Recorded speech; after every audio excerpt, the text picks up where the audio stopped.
जो एजेंसियां जांच कर रही हैं उनके खिलाफ श्री इमरान प्रतापगढ़ी।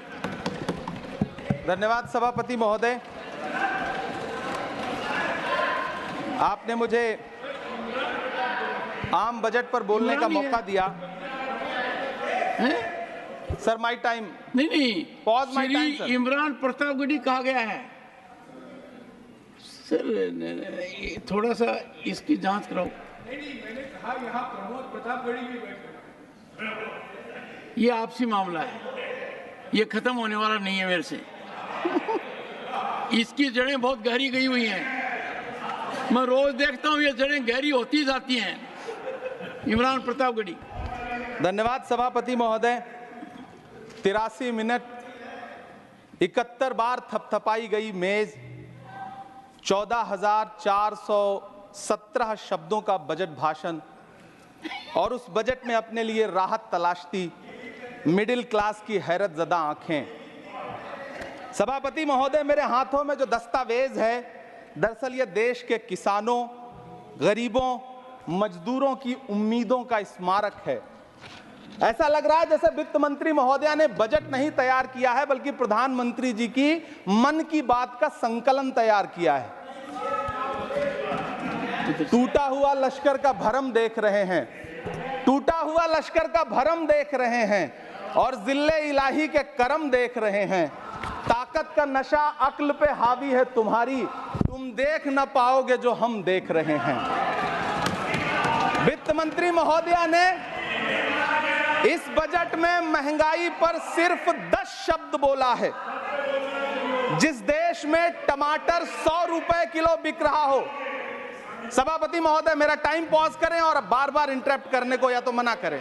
हाँ बोले, कृपया बोले। सभापति महोदय, वित्त मंत्री महोदया ने इस बजट में महंगाई पर सिर्फ 10 शब्द बोले हैं। जिस देश में टमाटर 100 रुपए किलो बिक रहा हो, उस देश की वित्त मंत्री के पास बजट में महंगाई पर बोलने के लिए सिर्फ 10 शब्द है। डीजल, पेट्रोल, आटा, चावल, दाल, सब्जी की महंगाई का तो कोई जिक्र ही नहीं। सावन चल रहा है तो प्याज और लहसुन का दाम पूछना तो शायद पाप होगा। मैंने तो यह भी सुना है कि वित्त मंत्री जी जो चीज खुद नहीं खाती हैं उसके दाम से उनका कोई लेना देना नहीं होता। लेकिन इस बार बजट पेश करने के लिए पार्लियामेंट आने से पहले वित्त मंत्री जी ने दही और चीनी खाई थी। अब तो उनसे यह पूछा जा ही सकता है कि उन्हें दही, दूध और चीनी का रेट तो इन दिनों पता ही होगा। क्या उसे सस्ता करवाएंगी या नहीं सस्ता करवाएंगी? अगर पता है तो कृपया सस्ता करवाइए, क्योंकि इसी चीनी ने अमेठी में एक मंत्री महोदया का राजनीतिक कैरियर कड़वा कर दिया। सभापति महोदय, अपने शीश महलों में बैठे हुए सरकार के सांसद और मंत्री कह रहे हैं कि महंगाई कम हो रही है। संसद की कैंटीन से बाहर निकल करके एक चाय का कप खरीदिए, तब समझ में आएगा कि महंगाई कम हो रही है या बढ़ रही है।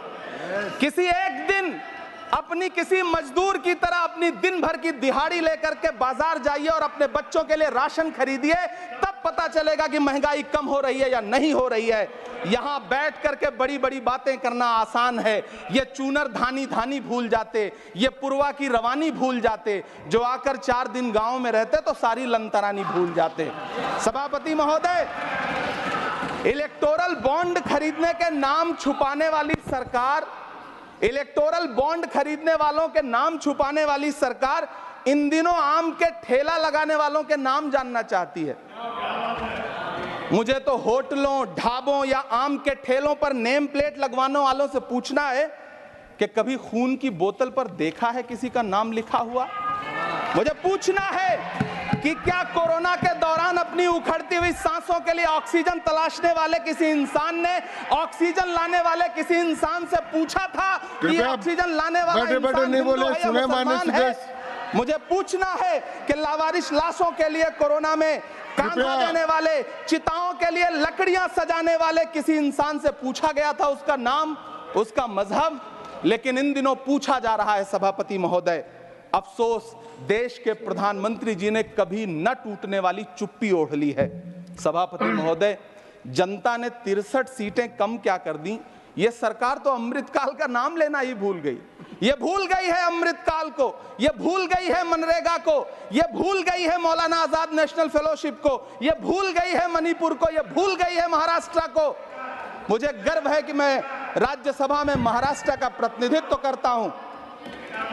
महाराष्ट्र जो देश की आर्थिक राजधानी है, जो टोटल कॉर्पोरेट टैक्स का 40%, इनकम टैक्स का 32% और जीएसटी का 20% इस देश को देता है, उस महाराष्ट्र के लिए इस बजट में एक शब्द नहीं है। आप बैठ जाए। सभापति महोदय, आखिर महाराष्ट्र से किस बात का बदला लिया जा रहा है? महाराष्ट्र में लोकसभा चुनाव में बाबा साहब अम्बेडकर के संविधान को बचाने के लिए वोट क्या कर दिया? प्रधानमंत्री जी तो महाराष्ट्र से बदला लेने पर उतर आए। अब तो शायद उन्हें याद भी ना हो यवतमाल का वो दाभड़ी गांव जहां 20 मार्च 2014 को वो किसानों के साथ चाय पर चर्चा करने गए थे और उनकी किस्मत बदलने के सपने दिखाए थे। उसी यवतमाल में पिछले 6 महीने में 132 किसानों ने आत्महत्या की है। सभापति महोदय, महाराष्ट्र में हर महीने 209 किसान आत्महत्या कर रहे हैं। राज्य सरकार द्वारा सौंपा गया आंकड़ा बताता है कि 1 जनवरी से 31 मई के बीच 1046 किसानों ने आत्महत्या की है। लेकिन अफसोस, इस बजट में महाराष्ट्र के किसानों के लिए कुछ भी नहीं है। किसानों से चिढ़ी हुई सरकार ने बजट में किसानों के एमएसपी की लीगल गारंटी नहीं दी। लेकिन याद रखिएगा, जो किसान का नहीं वो हिंदुस्तान का नहीं।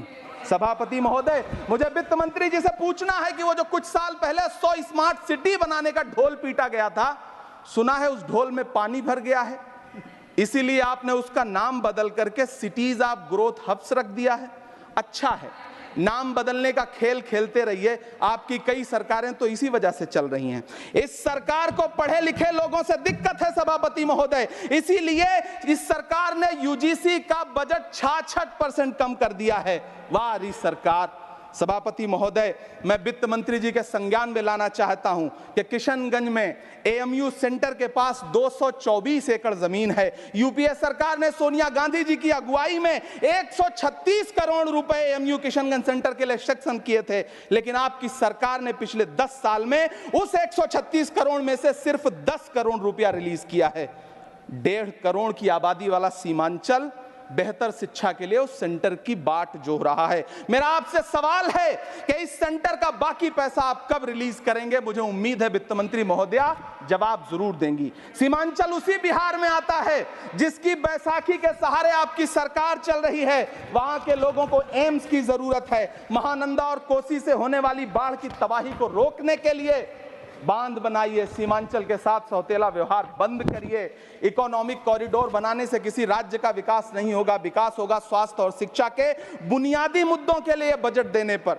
सभापति महोदय, एक तरफ तो इस बजट में पीएम आवास योजना के तहत 3 करोड़ अतिरिक्त मकान देने की घोषणा है और दूसरी तरफ लखनऊ के अकबर नगर में 1280 वो मकान हैं जिन्हें रिवर फ्रंट बनाने के नाम पे बुलडोजर से जमींदोज कर दिया गया।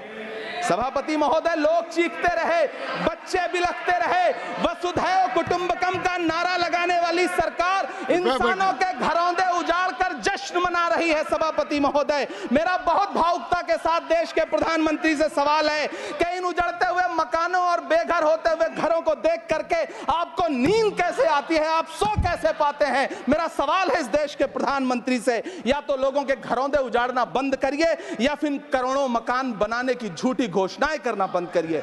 यह बजट झूठ का पुलिंदा है। यह बजट आपके पिछले साल के बजट का कट कॉपी पेस्ट है। यह बजट हमारे चुनावी घोषणा पत्र की नकल करने की एक बेईमान कोशिश है। लेकिन कहावत है ना कि नकल के लिए भी अकल चाहिए।